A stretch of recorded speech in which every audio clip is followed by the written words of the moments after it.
আমার যুবকদেরকে বলছি, আমার মুসলিম উম্মাহ ভাই বোনদেরকে বলছি, দুনিয়াতে একটা জিনিস সবাই শুরু থেকে, আদি থেকে, আদম আলাইহিস সালাম এর শুরুয়াত থেকে সমস্ত উম্মতি, সমস্ত বান্দারা একটা জিনিস বারবার চেয়েছে, সে মওলা জানি দেখতে কেমন।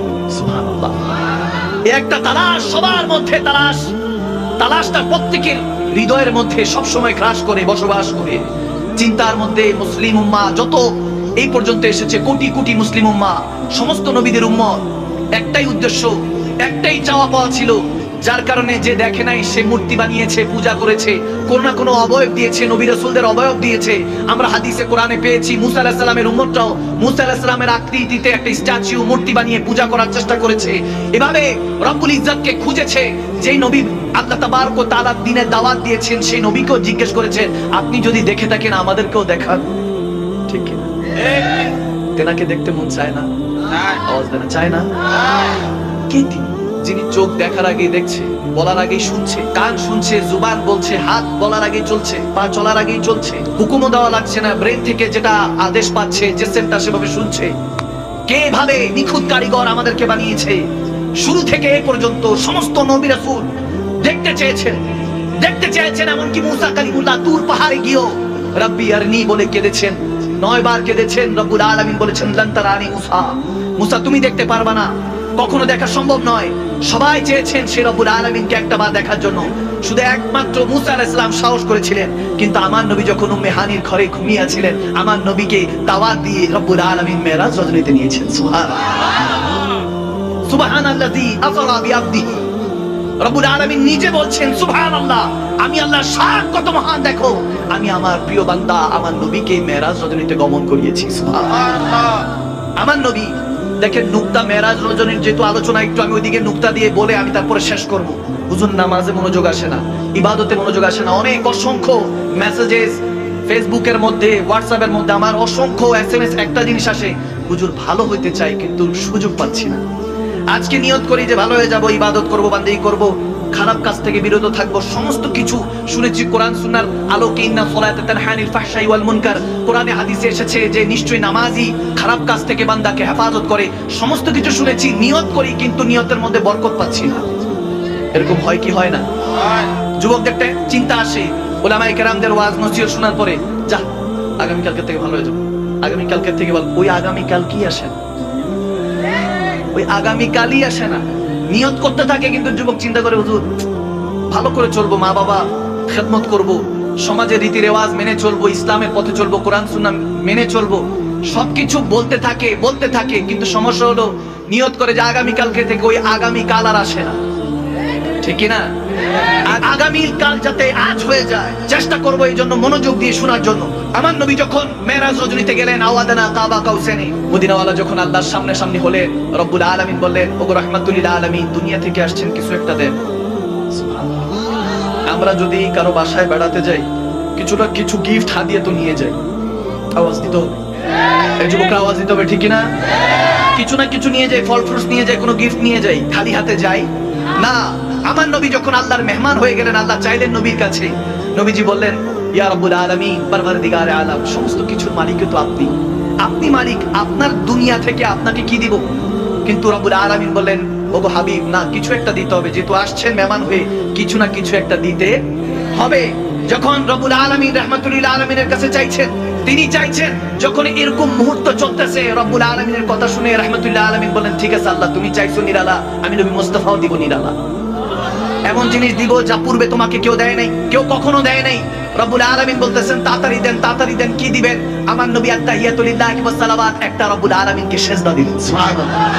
সিজদা যখন দিলেন, রব্বুল আলামিন খুশি হয়ে গেলেন, বলতেছেন, হ্যাঁ আমি জানতাম আদম সফিউল্লাহ থেকে ঈসা রুহুল্লাহ পর্যন্ত সমস্ত নবীকে পাঠিয়েছি, সবাই আমাকে না দেখে সিজদা দিয়েছে। আদম আলাইহিস সালাম বলেছেন তেনার উম্মতকে, তেনারাও আমাকে না দেখে সিজদা দিয়েছে। ইব্রাহিম খলিলুল্লাহ, ঈসা রুহুল্লাহ পর্যন্ত, মুসা কালিমুল্লাহ, সমস্ত পয়গম্বররা আমাকে না দেখে সিজদা দিয়েছে। সমস্ত উম্মতটা বলতো, ওগো পয়গম্বররা, আপনারা যদি দেখেন, ওকে নবী রাসূলরা, আপনারা তো আল্লাহর করিম, আপনারা যদি দেখেন তাহলে আমাদেরকেও দেখার, না দেখেও সিজদা দিয়েছে, দেখার আরজি রেখেছে, কিন্তু একমাত্র আপনি নবী মুস্তাফাকে আমি ওই সুযোগ দিয়েছি, এজন্যই তো আপনি আমাকে সিজদা দিয়েছেন। এই সিজদা আর কেউ দিতে পারে নাই। এই আওয়াদানা কাবা কাউসানের মধ্যে এসে শুধু নবী মুস্তাফা একা আপনি সিজদা দিয়েছেন, এরকম সিজদা আর কেউ দেয় নাই। এজন্য আসসালামু আলাইকা আইয়ুহান নবী, ওগো নবী আপনার উপর সালাম দিলাম। সালাত আর সালাম দুইটা মিলে একটা আল্লাহর নামাজ বানিয়ে দিলেন। রব্বুল আলামিন বলতেছেন, ওগো নবী জানতাম এই মেরাজ রজনীতে, এই গভীর রজনীতে এমন একটা প্রেমের ঘটনা ঘটবে যেটা কেউ দেখে নাই, কেউ শুনে নাই, কেউ বুঝবে না, কেউ ব্রেনের মধ্যে, কেউ দিমাগের মধ্যে আনতে পারবে না। এজন্যই তো আপনি নবী ওয়ালাকে এত শানদার বানিয়েছি, আপনি নবীর প্রেমে। এজন্যই তো মাঝে মাঝে বলেছি ইয়া আইয়ুহান নবী, যাতে নবুয়াতের উপর দলিল থাকে। মাঝে মাঝে বলেছি ইয়া আইয়ুহার রাসূল, যাতে রিসালাতের উপর দলিল থাকে। কখনো কখনো বলেছি ওয়া মা আরসালনাকা ইল্লা রাহমাতাল লিল আলামিন, আনা রাব্বুল আলামিন ওয়া আনতা রাহমাতুল লিল আলামিন। আমি যে কুল কায়নাতের রব, সেই কুল কায়নাতের রহমত আপনি নবী মুস্তাফাকে বানিয়েছি। আরে ওগো নবী আপনাকে এত ভালোবেসেছি, এজন্য মাঝে মাঝে আলাম নাশরা লাকা সাদরাক বলে ডেকেছি। কখনো কখনো আপনাকে ইয়া আইয়ুহাল মুজাম্মিল ডেকেছি, মুদাসসির ডেকেছি, কখনো চাদরওয়ালা নবী ডেকেছি, কম্বলওয়ালা নবী ডেকেছি। আপনাকে ডেকেছি যাতে আপনার নবুয়তের উপরে, রিসালাতের উপরে, ইশকের উপরে দলিল থাকে। ওগো নবী যখন আপনার শানের কথা এসেছে তখন মাঝে মাঝে বলেছি যে ওগো নবী ইন্না আতাইনাকাল কাউসার, আমি আপনাকে আল কাউসার দান করেছি। এই আল কাউসারটা কি? এই আল কাউসার অনেকে মনে করে হাউজে কাউসারের পানি, শুধু পানি নয়, আর একটু গভীর যদি খেয়াল করেন, এই আল কাউসার বুঝতে হলে আপনাকে কালিল বুঝতে হবে। কালিলের পর তাসি, কাসিরের পর আকসার, আকসারের পর কাউসার, কাউসারের পর আল কাউসার। পাঁচটা স্টেপ আরবি গ্রামার অনুযায়ী পাঁচটা স্টেপ শেষ করতে হবে। এখন কালিল কি? হুজুর কালিল তো বুঝি না, কালিল কি? আল্লাহ তাবারক ওয়া তাআলা কোরআনে পাকে বলেন কুল মাতাউদ দুনিয়া কালিল, যা কিছু আমি সৃষ্টি করেছি এটা শুধু কালিল। আদম সাফিউল্লাহ থেকে কিয়ামতের আগ পর্যন্ত 18,000 মাখলুকাত, 80,000 আলম, যা কিছু সৃষ্টি করেছি এটা হলো শুধু কালিল। কালিলের জ্ঞান আমাদের ব্রেনে আসবে না। কালিলের উপর কাসি, কাসিরের উপর আকসার, আকসার উপরে কাউসার, কাউসার উপর আল কাউসার। রব্বুল আলামিন ডাকতে বলে ওগো নবী আমি আপনাকে কালিল দেই নাই, কাসির দেই নাই, আকসার দেই নাই, কাউসার দেই নাই। ইন্না আতাইনা কাল কাউসার, আমি আপনাকে আল কাউসার দান করেছি। ইমাম মুজাহিদ রাদিয়াল্লাহু তাআলা বলে ইন্না আতাইনা কাল কাউসার বামানা আল খায়রা কুল্লাহু। ওগো নবী আপনাকে আল্লাহ সমস্ত কিছু ভালো কিছু দান করে দিয়েছেন। এখন যদি নূর ভালো হয় তাহলে আমার নবীকে নূরুন আলা নূর বানিয়েছেন। আর যদি ইলমে গায়বের জ্ঞান ভালো হয় তাহলে আমার নবীকে ইলমে গায়বের মালিক বানিয়েছেন। এখন বানাতে বানাতে বলতেছে ওগো নবী আমি জানতাম আপনার শান কেউ কেউ চাইবে ছোট করতে, এজন্য আমি আপনার শানকে বুলন্দ করে দিয়েছি, বাড়িয়ে দিয়েছি। বলতে বলতে বলেছি আমি তো জানি আপনি নবীর পাগল, আমি আল্লাহ, কিন্তু আপনি নবী উম্মতের গুনাহগার উম্মতের পাগল, ওই যুবকগুলির পাগল যেগুলো হয়তো জবের দাড়ি রাখে না, হয়তোবা ক্লিন শেভ করে, কিন্তু কখনো মহব্বতে নবীকে কখনো মহব্বতে দেখে নাই। কিন্তু আপনি নবী মুস্তাফা তাদেরকে ভালোবাসেন, তাদের অন্তরে আপনি নবী মুস্তাফার ভালোবাসা আছে। কানে কানে যদি ওই যুবকটা যে বেনামাজি, হয়তোবা সুদ ঘুষ খায়, হয়তোবা জিনার মধ্যে লিপ্ত থাকে, হয়তোবা সুন্নাহ নেই, কিছু নেই, কিন্তু কানে কানে যদি আপনি নবী মুস্তাফার কথা বলা হয়, এই যে এই যুবক আমার নবীকে যদি দেখতি কেমন লাগতো, ওই যুবকের পছন্দ দাঁড়িয়ে যাবে। নবীর প্রেম আপনার ফেরেশতা এরকম, আমি জানি, আমি রব্বুল আলামিন জানি আপনি উম্মতকে বড় ভালোবাসেন। এজন্যই তো বলেছি ওয়ালা সাউফা ইউতিকা রাব্বুকা ফাতারদা, আপনাকে ওয়াদা করেছি টেনশন করেন না, যখন হাসর উঠবেন গুনাহগার উম্মতরা গুনাহ নিয়ে থাকবে, আপনি যখন খুশি হবেন না রাব্বি হাবলি উম্মতি বলে কাঁদতে থাকবেন। ইয়া নাসির আলামে যখন উম্মত ডুবে থাকবে তখন আপনি নবী শাফাআত নিয়ে ওয়ারযুকনা শাফাআতাহু ইয়াউমাল কিয়ামা, ওই শাফাআত নিয়ে আপনি নবী উম্মতের কান্ডারি হয়ে উম্মতকে জান্নাতে ঢুকাতে থাকবেন। আজকে এই মেরাজ রজনীতে ওয়াদা করছি নবী আপনার শ্রদ্ধা আমি এত কবুল করেছি, যান যান 50 ওয়াক্ত নিয়ে যান।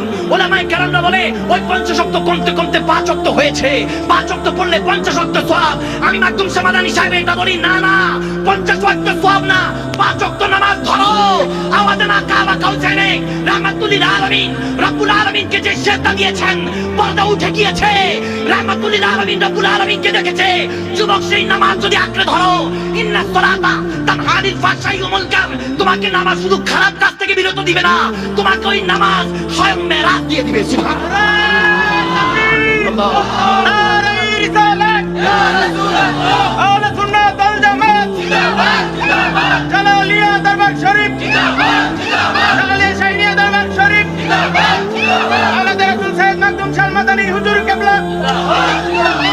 একবার চল বলুন আল্লাহু আকবার, একবার মহব্বতে বলুন না ইয়া রাসূলুল্লাহ। আমি ধন্য গো রাসূল তোমাকে পেয়ে, ঠিক না?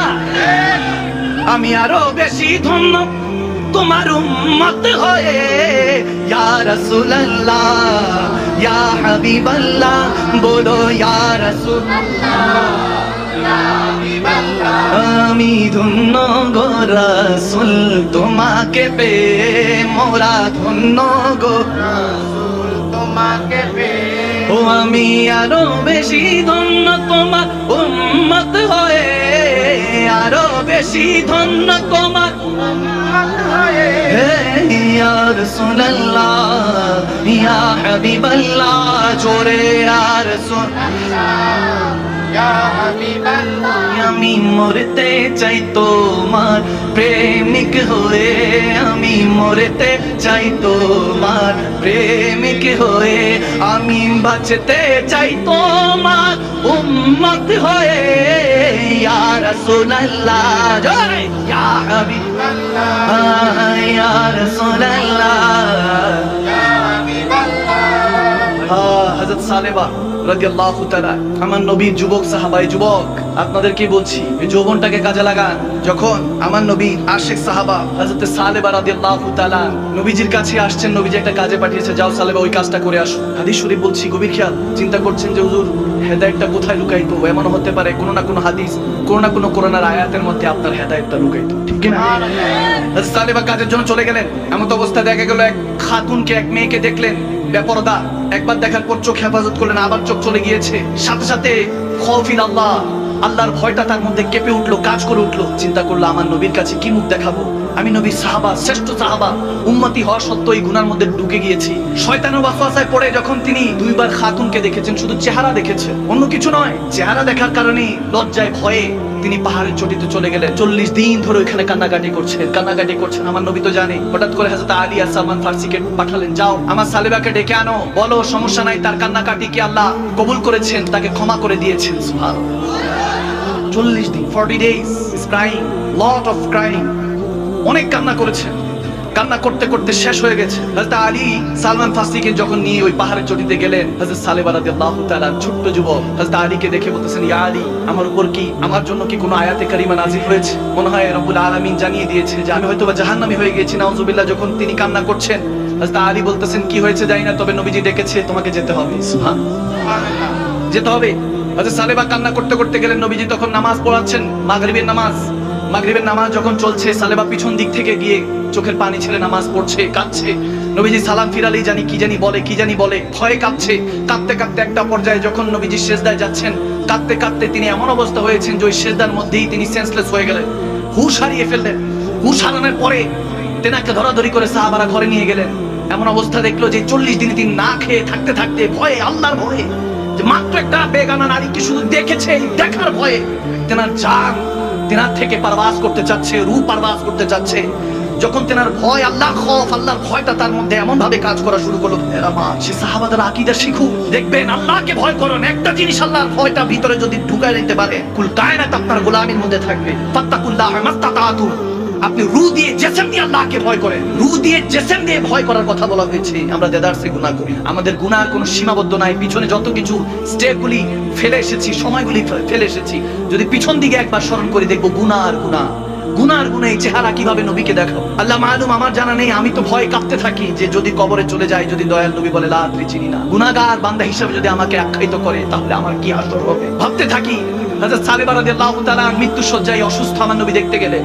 নবীজি কোলের মধ্যে মাথাটা রাখলেন। সালেবা আস্তে করে চোখটা খুলে দয়াল নবীর দিদার যখন করলেন, সাথে সাথে মাথাটা সরিয়ে মাথাটা ওই বিছানার মধ্যে সিজদারত অবস্থায় নবীজির কাছে বলছি, ইয়া রাসূলুল্লাহ, আপনার কোল মোবারকের মধ্যে আমি সালেবা এত বড় গুনাহগার, আমি সালেবার মাথা রাখার যোগ্যতা রাখি না, আপনি এরকম করেন না, আমি গুনাহগার, আমার গুনার কোনো শেষ নাই, আমি এমন গুনাহ করেছি আপনার সাহাবা হওয়া সত্ত্বেও, আপনার উম্মতি হওয়া সত্ত্বেও এত বড় গুনাহ করে ফেলেছি, ইয়া রাসূলুল্লাহ, আমি যোগ্যতা রাখি না। আমার নবী চোখের পানি ছেড়ে বলছে, সালেবা টেনশন করিস না, আল্লাহ তোকে মাফ করে দিয়েছে, তোকে ক্ষমা করে দিয়েছে। সালেবা বলতেছি, ইয়া রাসূলুল্লাহ, তাহলে আমাকে আবার একটু কলমা পড়ান। যখন এরকম অবস্থা হলো, আমার নবী তাকে আবার কলমা পড়ালেন। ওই অবস্থায় তিনি রূহ পারবাজ করলো, আযরাইল আলাইহিস সালামের সাথে না রূহ নিয়ে গেলেন। আমার নবী এতটাই খুশি হলেন ওই যুবকের উপর, ওই উম্মতের উপর। আমার নবীজি নিজে জানাজা দাফন অবস্থা করলেন, জানাজা দিলেন, দাফন দিলেন, আর রব্বুল ইজ্জতের দরবারে হাত তুলে বলেন, আল্লাহ, সালেবা যেমনি তোমাকে ভয় করে আমি নবী মুস্তাফাকে ভালোবেসেছে, তেমনি ভাবে তুমিও তাকে মাফ করে দিয়ে আমি নবী মুস্তাফার সাথে জান্নাতে কবুল করে নাও। সুবহানাল্লাহ। নবীর দোয়া কি খালি ফিরতে পারে? আওয়াজ দেন, খালি ফিরতে পারে? এমন কাজ করুন যাতে মদিনাওয়ালা আপনার জন্য মদিনা শরীফ থেকে 2 হাত তুলে দিয়ে আপনার জন্য দোয়া করে। এমন উম্মতি হওয়ার চেষ্টা করুন। ভাইরা আমার, বাবার আমার, আব্দুল্লাহ ইবনে ওমর রাদিয়াল্লাহু তাআলা, আমার নবী সাইয়্যিদ সাহাবা, টাকা পয়সা ছিল, একদিন রোজা রেখেছে, হাদিস শরীফ, হাযা হাদিসুন সহিহ। তিনি হঠাৎ করে রোজা অবস্থায় সফর করতে বের হলেন, সাথে খেজুর অনেক কিছু আছে। যখন এমন অবস্থা হলো, প্রতিমধ্যে দেখতেছেন বকরি চড়াচ্ছে এক যুবক। যুবকদেরকে নিয়ে, যুবতীদেরকে নিয়ে আজকে কথা বলছি, কারণ আমার যুবক ভাই বাবারা আস্তে আস্তে গুনার দিকে লিপ্ত হয়ে যাচ্ছে। আজকে এখানে যদি ব্যান্ড প্যাকেজ হতো, মানুষের অভাব হতো মানুষ আজকে হেদায়েতের কথা শুনবে, কারণ এখনকার যুবকদের এমনি অবস্থা খারাপ, চিন্তা করে হুজুর হেদায়েতের কথা কি শুনবো, এক আলেম আরেক আলেমকে শুধু স্টেজে উঠে গালাগালি করে, ঠিক না? আর এমন পজিশন হয়েছে আমরা নামাতে নামাতে নবীজিকে মানুষের কাতারে নিয়ে আসছি। নাউজুবিল্লাহ। আপনি যদি প্রাইম মিনিস্টারকে, আমাদের দেশের প্রধানমন্ত্রীকে সাধারণ জনতার সাথে বসায় দেন, হবে কিছু? হবে না। এক একজনের পজিশন এক এক রকম, এই পজিশনগুলি মানতে হয়, কিন্তু আমরা তো এগুলো মানতে রাজি না। বারহাল যখন আব্দুল ইবনে ওমর রাদিয়াল্লাহু তাআলা হাঁটছেন, এক যুবককে দেখলেন বকরি চড়াচ্ছে, তখন যুবকের কাছাকাছি গিয়ে বলতেছে তুমি কিছু খাবা? ওই যুবক আল্লাহু আকবার বলতেছে হুজুর আমি রোজা, রমজান মাহিনা চলছে না, বলে হুজুর আমি রোজা। বলে কি বলো, রোজা রেখেছো? আচ্ছা ঠিক আছে, তাহলে একসাথে ইফতার করবো। ইফতারির সময় হলো, মাগরিবের আজান পড়লো, ইফতারি করছেন হযরত আব্দুল ইবনে ওমর, ইফতারি করছেন। হঠাৎ করে চিন্তা করলেন, দেখি বান্দাটার তো পরেজগার, দেখি নেক কিনা। সুবহানাল্লাহ বলে। পরেজগার আর নেককার দুটো আলাদা বিষয়। পরেজগার হলো সে যে আল্লাহ তাবারক ওয়া তাআলার হুকুম অনুযায়ী আমল করে, নেক বান্দা সে যে গুনাহ থেকে নিজেকে হেফাজত করে। সুবহানাল্লাহ। দেখি নেক কিনা, বকরি চড়াচ্ছে। হঠাৎ করে হযরত আব্দুল ইবনে ওমর রাদিয়াল্লাহু তাআলা বলতেছেন, এই যুবক, এখানে যত বকরি আছে একটা বকরি আমার কাছে বিক্রি করে দাও। বলছে হুজুর এটার মালিক অন্য কেউ, আমি শুধু রাখা, দেখি শুধু চড়াই। দেখতেছে জামা টামা ফাটা, যুবক অবস্থায়, কোনো আইয়াসি নাই, কোনো দুনিয়াদারির মধ্যে নেই, জিকির করছে আর তেনার সাথে কথা বলছে। তখন আব্দুল্লাহ ইবনে ওমর রাদিয়াল্লাহু তাআলা বলতেছেন, ঠিক আছে তোমার মালিক দেখবে না, তুমি বলো যে এটা কোনো শিয়াল পাক খেয়ে ফেলেছে কোনো একটা বকরি, আমার কাছে বিক্রি করো। বলতেছে আমি কিছু বলবো না। সে ইফতার করলো, ইফতার করে চলে যাচ্ছে। আব্দুল্লাহ ইবনে ওমর ডাক দিলেন, এই যুবক অ্যানসার দিয়ে যাও, কোশ্চেন করেছি অ্যানসার দিয়ে যাও। বলে অ্যানসার কি দিব, আমি তো রাখাল মানুষ, বকরিগুলি চড়াই, এই জিনিসগুলি দায়িত্ব আমার কাছে দিয়ে দেওয়া হয়েছে, আমি কেয়ারটেকার। যিনি এখানে মালিক হয়তোবা তিনি জানেন না, কিন্তু একজন তো জানে, তিনি কে? আওয়াজ জানা, তিনি কে? তেনার কাছে তো হিসাব দিতে হবে আমাকে রোজ হাসরে। তখন কি বলবো? যখন আব্দুল ইবনে ওমর এই কথা শুনলেন, চোখ দিয়ে পানি টপ টপ করে পড়ছে। এত নেককার একটা যুবক, পরেজগার একটা যুবক, তিনি খোঁজ করে বার করলেন এই মালিককে খোঁজ করে মালিকের সাথে কথা বলে ওই 40টা বকরিও কিনলেন। কেনার পরে আস্তে করে ওই যুবককে খোঁজ করে এসে ওই 40টা বকরি দান করে দিলেন। বলে নাও তোমাকে আমি হাদিয়া করলাম। বলতেছে কেন হুজুর, ওয়াই, আপনি আমাকে এগুলো কেন দিচ্ছেন? এগুলো আপনি খরিদ করেছেন। বলে না না, তুমি কি শুনো নাই, আমার নবী বলেছেন যদি সত্যি সত্যি আল্লাহকে ভয় করো, ইত্তাকিল্লাহ, আল্লাহর ভয়ের কারণে আল্লাহ তোমাকে এটার জাযা দিবে। এই যে তুমি ভয় করেছো, আল্লাহকে ভয় করেছো, এটা আল্লাহর পক্ষ থেকে তোমাকে পুরস্কৃত করা হয়েছে। সুবহানাল্লাহ। তাহলে সৎ পথে চললে লাভ না ক্ষতি। আওয়াজ আসে না, লাভ না ক্ষতি। আপনাদের মনে কষ্ট হচ্ছে না নাকি? হুজুর ঘন্টাখানি কইছে, আমি তো টেরও পাইনি, 1 ঘন্টা হয়ে গেছে, এখানে শেষ করে দিই। আওয়াজ আসে না, শেষ করে দিব? চলবে। হযরত আব্দুল ইবনে ওমর রাদিয়াল্লাহু তাআলার কথা স্মরণ হইতে আরেকটা হাদিস মনে পড়লো, বুখারী শরীফের। সবাই মিলে মাশওয়ারা করতেছে যে উম্মতির ভালোর জন্য একটা কিছু করা দরকার। এখন উম্মতি সবচেয়ে বড় জিনিস হলো গুনাহ করে। এই গুনাহটা, সবচেয়ে বড় গুনাহটা কোনটা?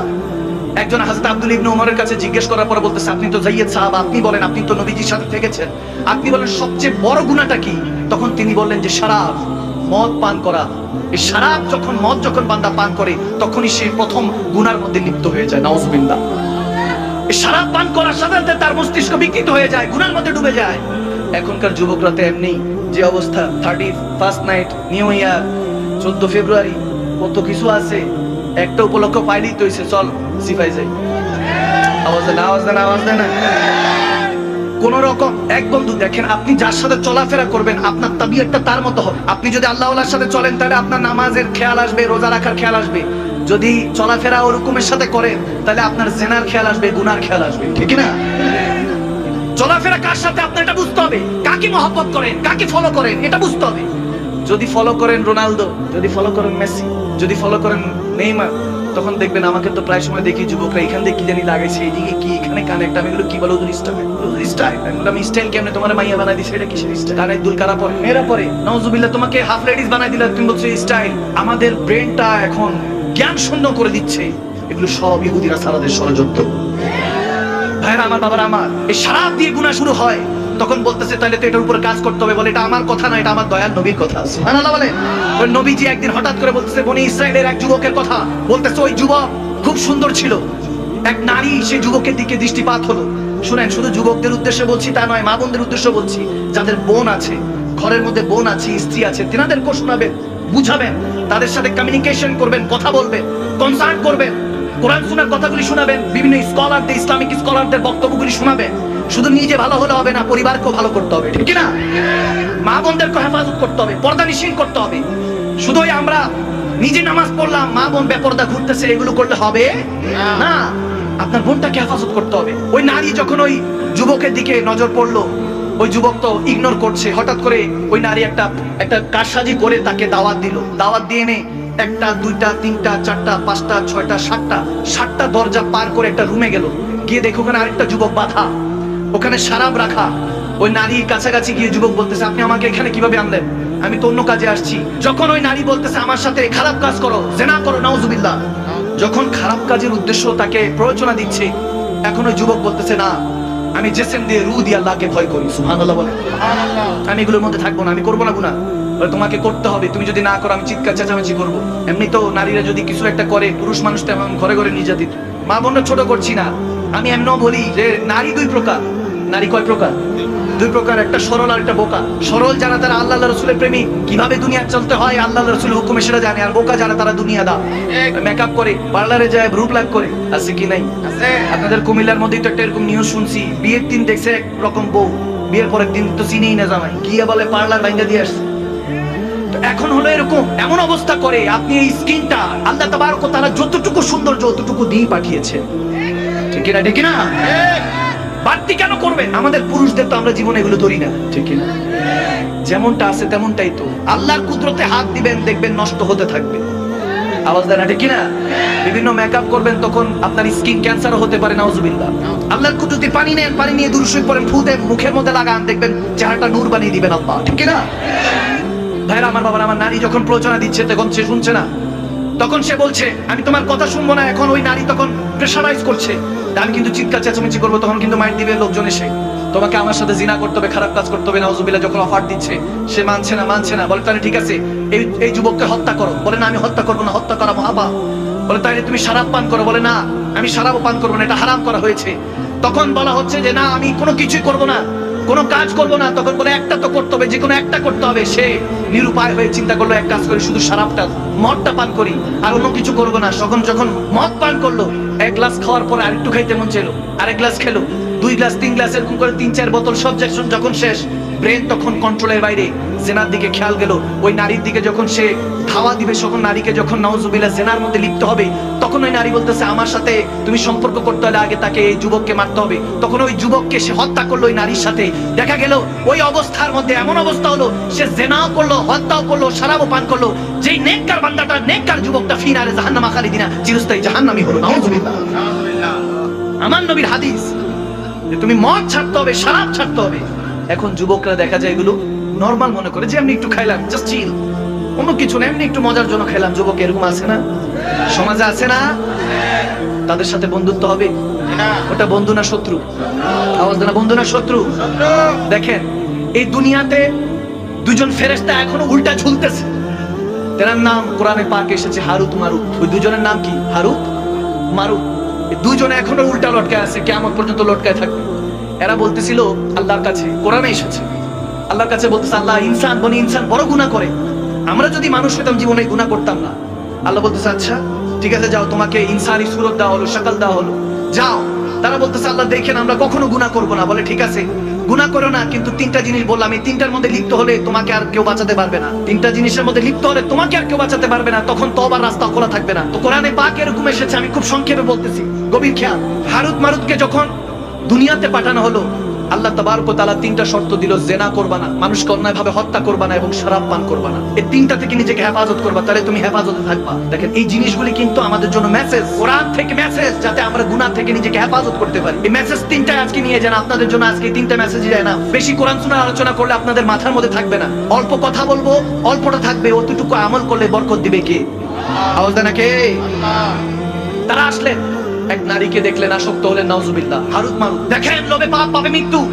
আপনি যখন গুনার মধ্যে ডুবে থাকবেন, এই গুনাহ আপনাকে ধ্বংস করে দিবে। জিনার দিকে যখন লিপ্ত হলো, নারীর আসক্ত হয়ে গেল, হারুত মারুত নারীর দিকে গেল, বলতেছে আমাকে পেতে হলে শরাব পান করতে হবে। শরাব পান করা বলতেছে না, শরাব পান করবো না। এখন তাদের মধ্যে এখন কাজ করতেছে না, নিজেকে হেফাজত করতে হবে, হেফাজত করতে হবে, এরকম আসছে। সংক্ষেপে বলছি, ওই নারীর হাজবেন্ড ছিল, স্বামী ছিল, বলছে তাকে হত্যা করো, এরপর আমার সাথে খারাপ কাজ করো, নাউজুবিল্লাহ। যখন এই কথা বলতেছে, বলে না আমরা এগুলো করবো না, আল্লাহ নিষেধ করেছে। বলে ঠিক আছে, কিছু করতে হবে না, জাস্ট শরাব পান করো, মদ পান করো, কিছু করতে হবে না। তখন চিন্তা করলো মদ আর কি, তখন তো আর একটা হারামের পর্যায়ে ছিল না। কিন্তু রব্বুল আলামিনের উপেক্ষা, ওই যে হুকুম দিয়ে ছোটা মাথা থেকে চলে গেল, মদ পান করলো, হুশ হারালো, এরপর ওই নারীর সাথে জেনা করতে যাবে বলে আমার স্বামীকে হত্যা করো, স্বামীকে হত্যা করলো, এরপর ওই নারীর সাথে জেনা করে নাউজুবিল্লাহ গুনাহগার হয়ে গেল, নাউজুবিল্লাহ পড়ে গুনাহগার হয়ে গেল। এমন অবস্থা হলো, এরপরে যখন হুশ আসলো দেখে হত্যাও করছে, জিনাও করছে, মদও খাইছে। এমন অবস্থা করে আল্লাহর কাছে দুই হাত তুলে কান্নাকাটি করলেন। আল্লাহ তেনাদেরকে উল্টা লটকায় রাখছে। একটা বার চিন্তা করেন, দেধারসে গুনাহ করি, গুনাহ করতে থাকি, একটা গুনাহকে ধামা চাপা দিতে আরো 10টা গুনাহ করি, একটা মিথ্যাকে ধামা চাপা দিতে আরো 20টা মিথ্যা বলি। আল কিযবু হলে আল কুফরু যুলমাতু, মিথ্যা ধ্বংস করে, মিথ্যা দিয়ে শুরু হয়। আপনি কাউকে খুশি করার জন্য মিথ্যা বলছেন, এটাই আপনার গুনাহ দ্বারা সূচনা হলো, ঠিক না? মিথ্যা থেকে নিজেকে হেফাজত করতে হবে, চোখকে হেফাজত করতে হবে, কানকে হেফাজত করতে হবে, রুহকে হেফাজত করতে হবে, জিসমের অঙ্গ প্রত্যঙ্গকে হেফাজত করতে হবে। আপনি আজকে মারা যান, 1 মাস পরে আপনার জিসম খুঁজে পাওয়া যাবে না, আপনার কাফনের কাপড়টা আপনার সাথে থাকবে না, কিচ্ছু নিয়ে যেতে পারবো না। এই গুনার মধ্যে আমরা ডুবে থাকি। ভাইরা আমার, বাবার আমার, ডেইলি ওয়াজ করি, করতে করতে মাঝে মাঝে চিন্তা করি কত ওয়াজ করব। এত ওয়াজ করার পরও মানুষের অন্তরের মধ্যে হেদায়েত আসে না, আল্লাহর খৌফ আসে না। আপনি কেন ভুলে গিয়েছেন যে কবরের প্রথম লামহা আপনাকে এই শাকলটা নবী মুস্তাফাকে দেখাতে হবে? কি জবাব দিবেন, কি উত্তর দিবেন? নবীজির কাছে কি উত্তর দিবেন আপনি? হাসরের ময়দানে আল্লাহর কাছে উত্তর দেওয়ার আগে তো নবীজির কাছে আপনার চেহারা দেখাতো। প্রত্যেক সোমবারে হাদিসে এসেছে নবীজির কাছে উম্মতের নামায় আমল পেশ করা হয়। আমার নামায় আমল দেখে আমার নবী জানি কত কষ্ট পায় যে আমার উম্মতি কি আমল করে, কি করে। শ্রেষ্ঠ নবী, শ্রেষ্ঠ উম্মত আপনি, আপনার আমার অনেক দায়িত্ব আছে। ভাইরা আমার, বাবার আমার, এই দিনগুলিকে অযথা নষ্ট করবেন না। যৌবন বয়সটাকে নিজেকে যত হেফাজত করতে পারবেন, কসম করে বলছি আমি অনেক বড় গুনাহগার। আপনাদেরকে কি পড়াবো, আপনাদেরকে কি শিখাবো? সবসময় আজকে আস্তে আস্তে গাড়ি দিয়ে চিন্তা করছি, অ্যাক্সিডেন্ট হয়ে গেলে 3 দিন পরে আমাকে স্মরণ করার কেউ থাকতো না পারে, আমাকে কেউ কত আলোচনা হবে ফেসবুকের মধ্যে, কত স্ট্যাটাস ছবি দিয়ে আপলোড করা হবে, মাদানী সাহেব নেই, ইন্তেকাল করেছে, কত আমাকে নিয়ে আলোচনা হবে। এমনও হতে পারে আমার 40 খেতে আসবে কিন্তু হাসাহাসি করতে পারে, আমার জন্য দোয়া নাও করতে পারে। কার জন্য রেখে যাবেন, কার জন্য কি করবেন? কিসের বন্ধুত্ব, কিসের ভালোবাসা? ওই ভালোবাসার মানুষ যত ভালোবাসার দোহাই দেয় তাকে জিজ্ঞেস করেন, একটা রাত্রি কবরে আমি যখন আমাকে রেখে দেওয়া আসবে মাটি চাপা দিয়ে, একটা রাত্রি আমার সাথে থাকুন, ওই দিন ভালোবাসা ক্লিয়ার হয়ে যাবে। কে ভালোবাসা ওটা একদিন ক্লিয়ার হয়ে যাবে, সত্যিকারের ভালোবাসা ওই দিন বুঝে যাবে। বুঝবেন সেদিন, বুঝবেন অস্তপারের সূর্য নামায় যখন নবীকে খুঁজবে, ঠিক না? বুঝবেন সেদিন, বুঝবেন। তখন আর বুঝে কোনো লাভ হবে না। সময় সময়ের মতো খরচ হচ্ছে, সময় তো অতিবাহিত হচ্ছে, খরচ হচ্ছে। আমরা 1 বছর গেলে বার্থডে সেলিব্রেট করি, এটা চিন্তা করে না 1 year gone, 1 বছর চলে গিয়েছে, ক্রমাগত মৃত্যুর দিকে ছুটছি, পিছনে মৃত্যু, সামনে কিয়ামত। এমনিতেই তো দুনিয়াদারির মধ্যে ডুবে থাকি, কোনো খবর থাকে না। গুনাহ এমন ভাবে করি, মিথ্যা বললে, মিথ্যা তো এখন চেঞ্জ হয়ে গেছে, এখন আমি প্রায় সময় বলি এগুলো এখন গুনার নাম চেঞ্জ হয়ে গিয়েছে, পরিবর্তন হয়ে গিয়েছে। মিথ্যা বললে বলে এমনি বলছি, মজা করছি, ফান করছি, কাউকে ধোকা দিলে বলে প্র্যাঙ্ক করছি, কারো সমালোচনা করলে, ক্রিটিসাইজ করলে বলে এমনি গপশপ করছি। আওয়াজ দেন ঠিক না? গুনার নাম পরিবর্তন করে দিয়েছে ইহুদি নাসারারা। মুসলমান, আপনার মতো ওই আভিজাত্য কোথায়? আপনি কি সালাউদ্দিন আইয়ুবীর উত্তরসূরি? আপনি কি উরতুল গাজী ওসমান গাজীর উত্তরসূরি? আপনি কি ফারুক আজম শেরে খোদা আলী উত্তরসূরি? আপনার উপরে কি নবীজি এই ইসলামকে দিয়ে গিয়েছে? আপনি, আমার দায়িত্ব কোথায়? আজকে এই অবস্থায় আমরা পৌঁছে গিয়েছি বিধায় মুসলমান দেশ বিদেশে মার খাচ্ছে, ঠিক না? আল্লাহ তাবারক ওয়া তাআলা আমাদেরকে বলেছেন ওয়াতাসিমু বিহাবলিল্লাহি জামিআ ওয়ালা তাফারাকু। মুসলমান এক রসুনের কোয়ার মতো থাকো, আলাদা হইও না।